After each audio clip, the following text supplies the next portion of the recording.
ఏం లేదు, బాటా చెప్పులు వేసుకొని ఆటో ఎక్కి తిరుగుతా ఉన్నాను అనమాట. నేర్చుకుందాము కొంచెం లోకల్ సిస్టమ్ ఏంటి, ఎలా మిస్ అయ్యాను 35 ఏళ్ళ నుంచి, ఎలా థ్రైవ్ అవ్వాలి, సర్వైవ్ అవ్వాలి, ఎలా పోరాడాలి, ఎలా పోరాడి గెలవాలి. యూఎస్ నుంచి వచ్చి ఇక్కడ నేర్చుకుంటున్నా. 2 జతలు బాటా చెప్పులు అరిగిపోయినాయి. నారాయణ, నేను ఉత్తరాఖండ్ వెళ్ళి కొంచెం వాయిస్ డిస్టర్బ్ అయింది, ఏమనుకోవద్దు. మీరు కూడా గట్టిగా నవ్వలేక లోపల నవ్వుతున్నాను. అందులో చాలా మంది అంజలి గారు ఎందుకంటే అంత గట్టిగా నవ్వుతారని కూడా పెడుతూ ఉంటారు. అమ్మో, ఇట్స్ మై నేచర్, ఏం చేద్దాం. లైఫ్ లో సంతోషాన్ని ఇంటర్వ్యూలో చిన్న జోక్ వేసినా కూడా హ్యాపీగా నవ్వుతూ ఉంటాం. కానీ కామెంట్స్ మటుకు బాగా, ఇంటర్వ్యూ ఏమో కానీ కామెంట్స్ ఎంజాయ్ చేస్తున్నామండి. They're really nice.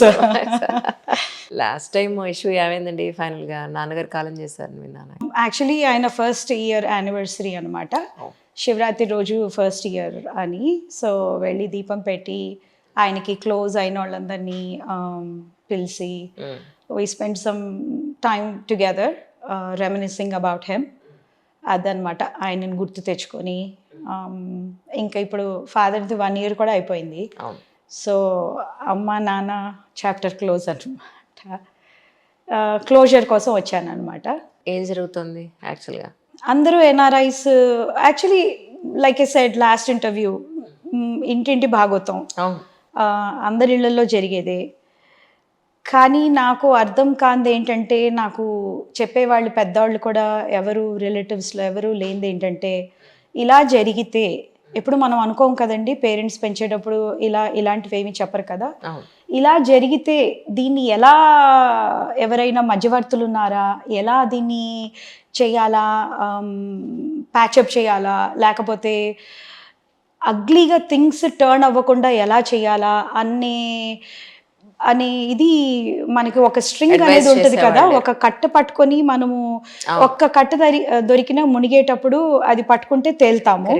కానీ ఆ కట్ట అందించే వాళ్ళు, ఆ చెయ్యి అందించే వాళ్ళు మన కమ్యూనిటీలో లేరా? మన సొసైటీలో, మనం పెరిగిన సొసైటీ ఎలాంటిది? మన అత్తలు మామలు, నేను లాస్ట్ టైం కూడా మనం మాట్లాడుకున్నప్పుడు అనుకున్నాం కదండి, సర్వేజన సుఖినో భవంతు, అందరూ ఉంటే ఎంతమంది ఉంటే అంత ఆనందం అని అనుకున్నాం కదా. ఏఐ జనరేషన్లో అందరూ ఏఐ అది ఇది అనే జనరేషన్లో ఇంకా అందరినీ కలపాలి, కానీ ప్రతి ఒక్కరికి నాలెడ్జ్ పెరగాలి, ప్రతి ఒక్కరికి డిస్కషన్స్ పెరగాలి, కాన్వర్జేషన్స్ పెరగాలి. అయినా కూడా మాటలు తక్కువైపోతున్నాయి, సంబంధాలు తక్కువైపోతున్నాయి. ఎక్కడ చూసినా మోసం, ఎవరికి చూసినా మతలబ్ లేనిది ఏంటి అనేది బాగా అబ్జర్వ్ చేశాను. ఇంటింట్లో కూడా లీగల్ సిస్టమ్ ఏంటి, ఎక్కడో మన కలెక్టరేట్ ఆఫీస్లోనో ఎవరో పెట్టాలండి, ఒక సెల్ లాగా పెట్టి ఏదైనా ఇలాంటి ఇబ్బంది వస్తే దీన్ని ఎలా ఎదుర్కోవాలి అనేది హెల్ప్ డెస్క్ లాగా పెట్టాలి. ఇప్పుడు ఏంటి సమస్య ఏమిటి యాక్చువల్గా చెప్పండి? సమస్య ఏంటంటే, మా మదరు మా ఫాదరు లైక్ ఐ సెడ్ చిన్న బ్యూటిఫుల్ ఫ్యామిలీ, బాగా పెంచుకున్నారు. నేను చాలా కష్టపడి మా అమ్మని మా నాన్నని గొప్పగా చూడాలి అనేది ఒక తపస్య నాది. అది నా తపస్య. అన్నీ కరెక్ట్గా చేశాను. కానీ మా ఫాదర్ డైయింగ్ డిక్లరేషన్, చనిపోయేటప్పుడు ఒక 70-minute ఆడియో చేశారు. ఆడియో విన్నాక ఎందుకు మా ఫాదర్కి ఇలా అయ్యింది, ఎందుకు మా ఫాదర్ని నేను కాపాడుకోలేకపోయాను, ఇంకా ఎందుకు ఫైట్ చేయలేదు మా ఫాదర్ కోసం, ఇంకా ఏం చేయగలుగుండాలి మా ఫాదర్ని నేను అలా జరగకుండా ఉండటానికి. ఏదైనా లీగల్ వాళ్ళ దగ్గరికి వెళ్ళి అన్నాను అనుకోండి, మీ మదర్ పోయి చాలా ఏళ్ళయింది, మీ ఫాదర్ పోయి ఇదైంది, మీకేం ప్రాబ్లం కావాలి, మీకు ఏం హెల్ప్ కావాలి చెప్పండి అంటారు. నాకు వేరుగా అంటే మనం మన తపస్సు కదండి, చిన్నప్పటి నుంచి పుట్టినప్పటి నుంచి ఒకటి అనుకున్నాము. కానీ అది ఎవ్రీ సింగిల్ డే ఆయన గుర్తుకొచ్చినప్పుడు, ఇవాళ మేము ఆడియో ట్రాన్స్క్రైబ్ చేస్తూ ఉన్నాం అన్నమాట. విన్న ప్రతి వాళ్ళు పిల్లలు ఏడుస్తూ ఉన్నారు. అది విన్నవాళ్ళు, వాళ్ళు బతుకున్నప్పుడు ఒక సిచ్యువేషన్, పోయాక ఇలాంటి సిచ్యువేషన్ అయితే who is responsible for this? మాకేంటి, మేము దూరంలో ఉంటున్నాం, మా పేరెంట్స్కి రక్షణ ఏంటి?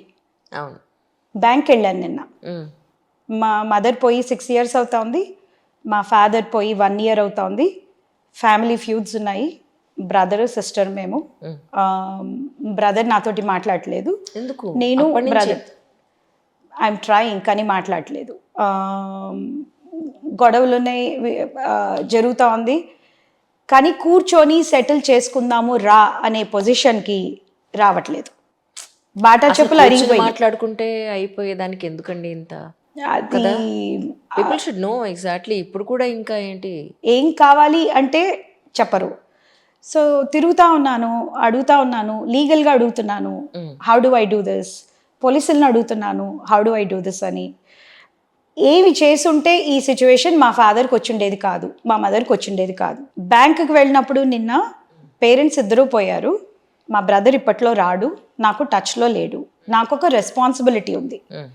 మా ఫాదరు మా మదరు ఒక రెస్పాన్సిబిలిటీ నాకు ఇచ్చి వెళ్ళారు. ఇంటి తాళం తీసి వెళ్తే బూజులు, దుమ్ములు, కాగితాలు, ఆయన చిన్నప్పటి నుంచి రాసుకున్న కాగితాలు, ఆయన సర్టిఫికేట్, పలానా చదువు, ఆయన మిలిటరీలో చేశారనమాట, ఆయన డిశ్చార్జ్ సర్టిఫికేట్, హిస్ పిక్చర్స్, మా మదర్ ఫొటోస్, మా అన్నయ్య పిల్లల ఫోటోలు, నా పిల్లల ఫోటోలు. ఒక సంస్థానం అండి, ఒక ఫ్యామిలీ. కానీ ఓన్ ఫ్లాట్ అండి?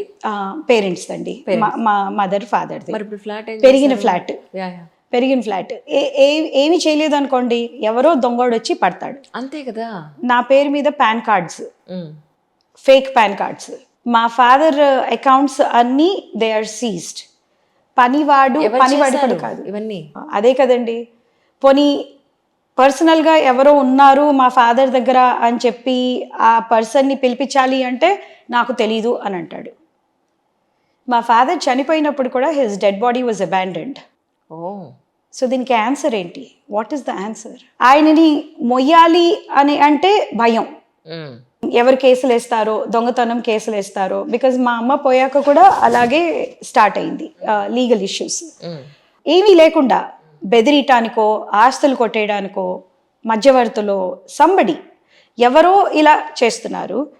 నేను నా లైఫ్లో పీస్ఫుల్గా ఉన్నాను. మా బ్రదరు బాగానే చదువుకున్నాడు, ఆయన పీస్ఫుల్గానే ఉన్నాడు. ఎవరైనా అడిగితే బ్రదర్ సిస్టర్ డిస్ప్యూట్ అంటారు. మాకు డిస్ప్యూట్ ఏంటి? ఎలా వచ్చింది?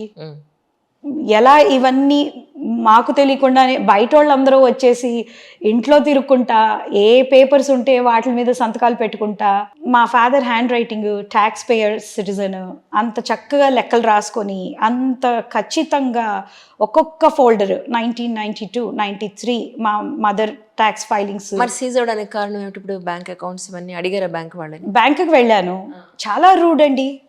ఇది చాలా మంది లోకల్ వాళ్ళకే ప్రాబ్లం అవుతా ఉందంట.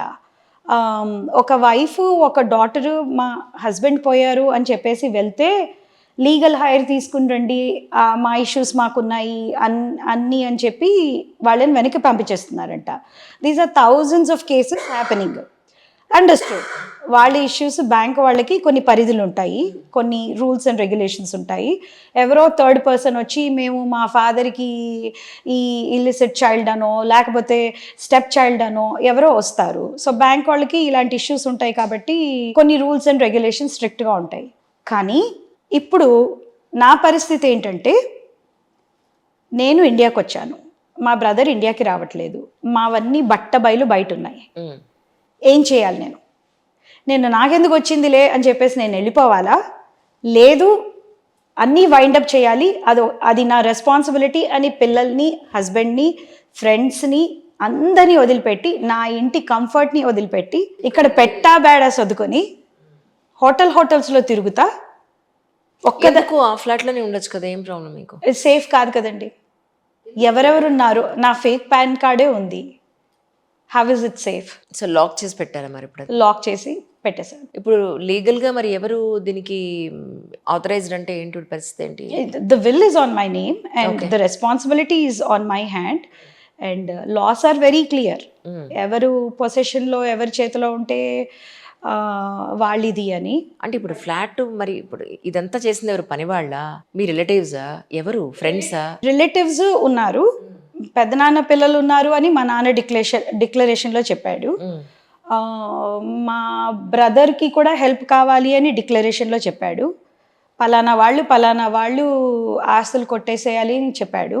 పక్కనున్న పనివాడు నేను పెట్టలేదు, సో ఎవరు పెట్టారు మరి పని నేను పెట్టలేదు, మా బ్రదర్ పెట్టాడు అన్న దానికి కూడా మా బ్రదర్ ఎప్పుడు నాకు ఫోన్ చేసి నా పనివాడు అని చెప్పలేదు. సో ఎవరు పెట్టారు మరి? ఎవరు పెట్టారు, పోలీసుల దగ్గరికి వెళ్తేనేమో మీ బ్రదర్ చెప్తున్నాడు అని అంటున్నారు. మా బ్రదర్ మీకు ఫోన్ చేశాడు అని ఏంటి నమ్మకం ఏంటి? దట్ ఈస్ మై బ్రదర్ అని. He's not in the country, he's an American citizen. మా బ్రదరు, మా వదిన, వాళ్ళ పిల్లలు ఫోన్ చేశారు అని ఏంటి మాకు గ్యారంటీ? నేను వస్తే నన్ను ఎందుకు మీరు బయట దానిలాగా చేస్తున్నారు? నా ఇల్లు, నా పేరెంట్స్ ఇల్లు, నేను పుట్టి పెరిగిన ఇల్లు, నాకు యాక్సెస్ లేకపోవడం ఏంటి?